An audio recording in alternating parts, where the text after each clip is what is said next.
Welcome everyone to another broadcast. And today we have with us Paul Cummings, CEO of Grand Touring Automobiles. Paul, welcome. Nice to see you. Pleasure as well. Thanks for taking the time to get together. So I guess starting out, you've got quite a prolific background in the auto industry. So how did you kind of start out? Like, how did it begin for you? Yeah, to be honest, I was quite fortunate. I was recruited by Ford Motor Company coming out of university and going into their finance side on the Ford credit side. So had the benefit of learning from a very large company with Ford who had wonderful processes in place, great training programs as well. I was doing everything from collections to repossessions to approving credit for people to purchase a vehicle. Great opportunity to get on the ground floor of how everything starts as far as somebody buying a car. And Ford was fantastic to us as far as, like I said, a development program, which worked out very well. They had the resources to make their people better. And I benefited from that. There's no question about that.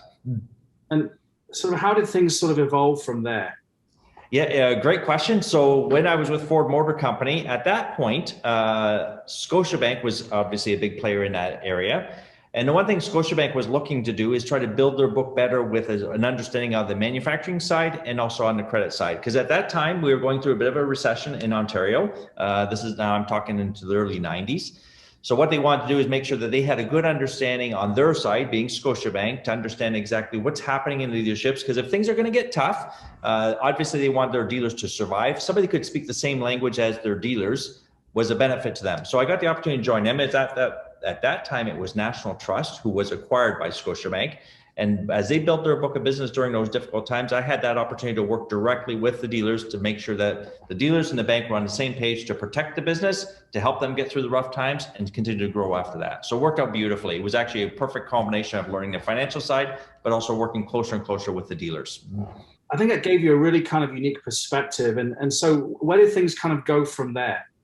Well, now this is going to be an interesting story, and I don't want to consume too much of your time, but at that time, Volvo Car Corporation was truly struggling in Canada. So if you go back a little bit, Volvo was that 240 car company, wanted to reinvent themselves with the launch of the 850, which was going to be their next platform to move to the future as far as what Volvo was going to stand for. Obviously, keeping the core of everything they were for safety and all that good stuff, but Volvo was struggling, and they were struggling hard in Canada. So what they did is they recruited me to do the same thing I was doing with Scotiabank, to work with their dealers to hold on until the new car was going to arrive. So now I'm talking 1992, 1993, which was a pretty dark time for Volvo from a business perspective, but the future was bright.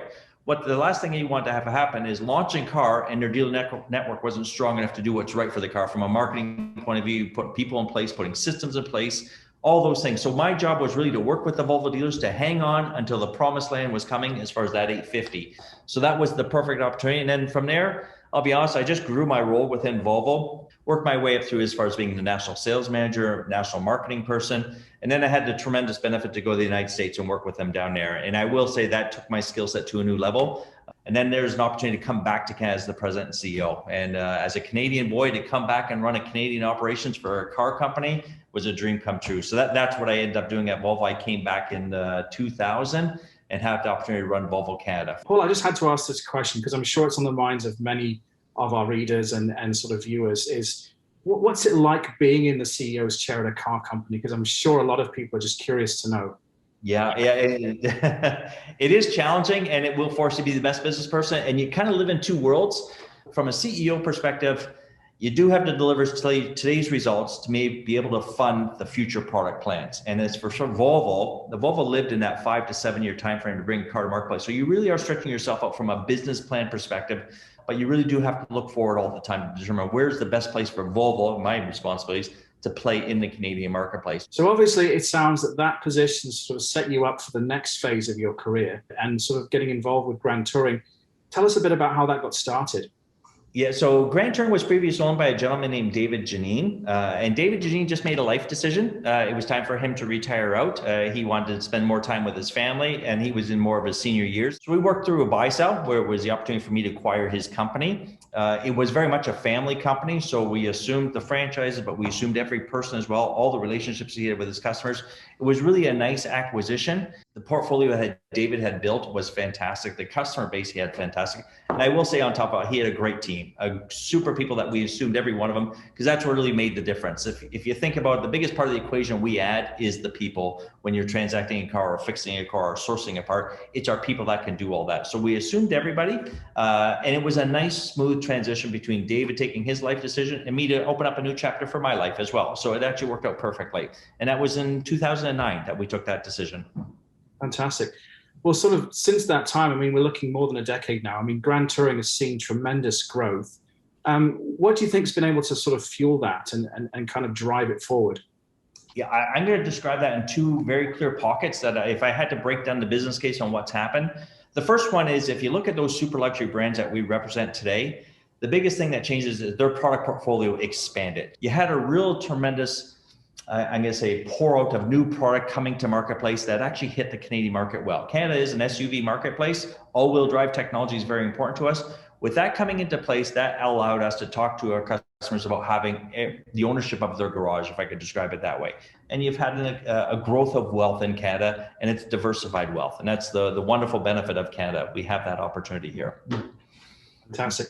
Also, another thing we've seen is kind of sort of the expansion of brands within the portfolio as well. And these are obviously very, very exclusive brands. So I kind of want to get from you sort of how do you approach the sales and the service aspects? Because you've obviously got to take into account the specific nuances of each mark, its very distinct heritage, history, and customer base, right? Absolutely, for sure. They all have their own personalities and they all stand for something. And the one thing about the brands we represent is they've got very deep and rich DNA. Their design language is a perfect example. And I'm going to use Aston Martin as a bit of an example. That's a car company that's truly evolved from everybody's iconic picture of that DB5 from James Bond. You can still see elements of that design in an Aston Martin. And I think that's very important that you can see that design language come through. It comes through in the culture and what the brand stands for. It kind of meets that expectation from yourself from visually that's an Aston Martin. But you think from a technology point of view, what they've been able to do as far as accomplishing some of their goals for performance, technologies, infotainment is probably one of the biggest things our customers expect right now, that they can sync up their phones, that they do have a touchscreen TV, that the car is really an extension of how they conduct themselves on a day in, day out basis. And now they've evolved that from an Aston Martin to something like a DBX, which is an SUV. And I'm sure if I challenged all of the people that are listening today, could you ever picture an Aston Martin as an SUV? And 10 years ago, that would have been a very hard kind of, how do you figure that out? Because we were exposed to different types of domestic SUVs. It's really something that stretched the imagination of what you thought of the brands of the past. You still recognize it in the design of today, but it meets everything you would expect as far as a consumer and maybe your needs as a family or as a business person, or whatever the case may be. Yeah, no, it's been really, really interesting to kind of see that change evolve and things that we couldn't even possibly imagine, even just a decade ago. Obviously, with that, your facilities have kind of evolved as well. I mean, you've got a very impressive sort of main facility in Toronto. So love to hear more about that and perhaps some of the other facilities that you've added to the portfolio as well. I will say this flagship that we brought to Toronto was one of the biggest decisions we've ever made as far as cost's point of view. We came from that mom and pop shop to being a well-established, representing the best brands in the industry as far as I'm concerned, into downtown Toronto. So we're a bit of a beacon in that regard. It really was the need of everything across the board, from our customers, from our manufacturers, for even our own employees, to create that work environment for them. And it's been a wonderful addition to it. We've been able to grow within this store, which is nice. It gives us plenty of capacity to make sure we can continue to grow, because our manufacturers haven't stopped delivering us more and more product. Toronto hasn't stopped as far as growing, as far as luxury car purchases as well. So we'll be able to meet the market in that regard. We've been able to grow. There's no question, and we've benefited from growing. So something like we took on responsibility for Polestar just recently. We see that as a very complementary brand. The showroom is on Avenue Road, but it feeds from our downtown location because we do have such a large service capacity. We also grew into Waterloo, representing Jag, Land Rover, and Volvo. And just recently, we acquired Calgary. And Calgary is going to be probably the closest thing to the sister of the company we have today, because we were fortunate to acquire Aston Martin, Bentley, Lamborghini, Rolls-Royce, and Lotus as far as those franchises. So it's going to look very much similar to what we have in downtown Toronto. It will gain from the synergies of having two sister companies representing the same brands. It gives us an opportunity to grow our market as far as meeting the people out west and growing our book of business with a wonderful group of people in Calgary or Alberta as a whole.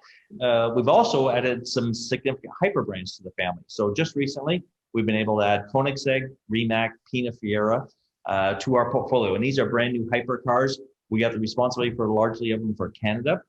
It just allows us to expand our portfolio to take care of our customer base and hopefully offer more to our customer base as well.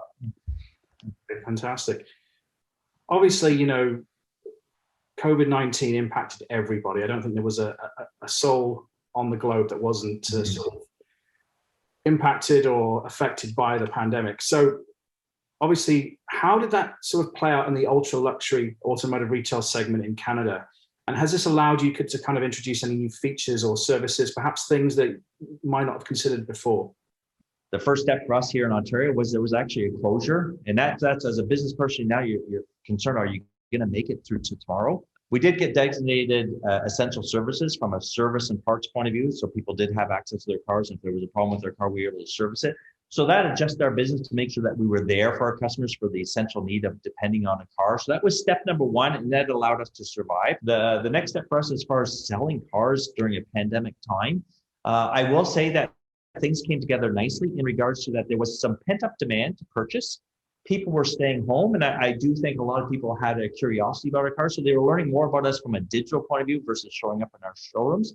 Working with them through that taught us a lot about how to do business with them remotely. We had to find new ways of launching car products online. We have a stronger platform working with our OEMs to get that information to you whenever the time is right for you by flipping open your computer and just dialing online grandtouring.com, that we can share with you what's available. We can answer all your questions, but it does it now on your timelines versus ours, and it does it from a physical facility to a digital opportunity. And that platform is going to help us do better things going forward.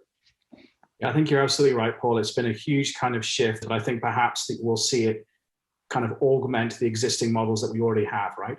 Absolutely, 100%. You need the bricks and mortar side of it because there has to be a facility that can take care and physically fix your cars. The physical side also helps you experience the car and some things that cannot be measured digitally. But as far as understanding what the brand's all about, the availability of options, the price points, the leasing opportunities, all those factors can be done digitally. So we can bring a lot more information to you to see if it's worthwhile you spending the time to come and see us in person. Regarding sort of the future of Grand Touring, anything you'd like to share with us today? You know, the one thing I would say is Canada, for a lot of our manufacturers, is quite an important market. It's gone from being a market that might be the 15th, 16th in size for a lot of our manufacturers. It's now within the top 10. So the benefit of something like that is not only there's opportunity for Grand Touring as a business point of view, there's opportunity for us to have more influence in that product planning because Canada's become an important marketplace. We're kind of the end of the story to a great extent in regards to our consumers have had some success or they have tremendous passion for beautiful cars, and we just happen to be the place that they can come and do business with us. But it's the story of the people before that brought us here. They're just rewarding themselves with a beautiful car.